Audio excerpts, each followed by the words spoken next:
जनवरी 2025 की सर्द रात थी। भारतीय खुफिया एजेंसियों की नजरें एक ड्रोन से मिली तस्वीरों पर टिकी थीं। नियंत्रण रेखा के पास दुश्मन की सरजमी पर एक नया खतरा पनप रहा था, एक आतंकी अड्डा जो प्रोजेक्ट फॉल्कन के नाम से जाना गया। यह कोई मामूली अड्डा नहीं था। यहां भारत के खिलाफ जहर उगलने के लिए आतंकियों को ट्रेनिंग दी जा रही थी, और सबसे खतरनाक बात यह थी कि इसमें पाकिस्तान और चीन दोनों का हाथ था।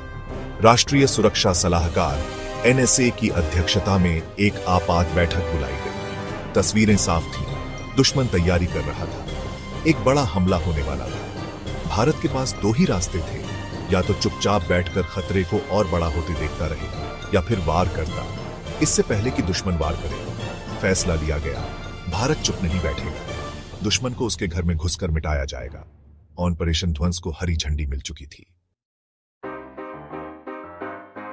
28 फरवरी 2025 रात गहरी थी, लेकिन भारतीय वायुसेना के अड्डे पर हर कोई चौकन्ना था।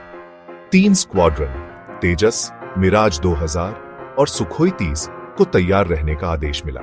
उनके निशाने पर थे 3 ठिकाने: बालाकोट 2.0, शारदा घाटी कमांड और एक रहस्यमय अड्डा जिसे गोस्ट बेस 13 के नाम से जाना जाता था। समय कम था और चुनौती बड़ी। मिशन को अंजाम देने के लिए सिर्फ 21 मिनट का समय था। 21 मिनट में तीनों ठिकानों को तबाह करना था, और वो भी बिना कोई निशान छोड़े। पायलटों को सख्त हिदायतें दी गई, दुश्मन को भनक तक नहीं लगनी चाहिए। यह एक ऐसा मिशन था जिसमें गलती की कोई गुंजाइश नहीं थी। हर पल एक सदी जैसा लग रहा था। देश की नजरें उन पर टिकी थीं।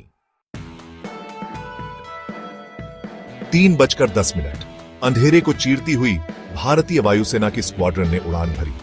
रात के अंधेरे में वे मौत के फरिश्ते बनकर दुश्मन की ओर बढ़ रहे थे। हर पायलट के चेहरे पर दृढ़ संकल्प था, और दिल में देशभक्ति की ज्वाला धधक रही थी। 3:29 आसमान में गूंज उठी धमाकों की आवाज से बालाकोट 2.0, शारदा घाटी कमांड और गोस्ट बेस 13 तीनों ठिकानों को नेस्तनाबूद कर दिया गया। सिर्फ 7 सेकंड में दुश्मन के अरमानों का गढ़ धूली धूसरित हो चुका था। कहा जाता है कि भारतीय हैकर्स ने पाकिस्तान के रडार सिस्टम को ही ठप कर दिया था। उन्हें हमले की भनक तक नहीं लगी। ऑपरेशन ध्वंस सफल रहा।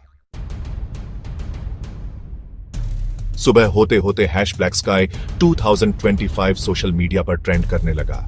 लीक हुई सैटेलाइट तस्वीरों ने हमले की पुष्टि कर दी। पाकिस्तान ने इसमें अपनी भागीदारी से इनकार किया, लेकिन सबूत उसके मुंह पर तमचा मार रहे थे। UN में आपातकालीन बैठक बुलाई गई।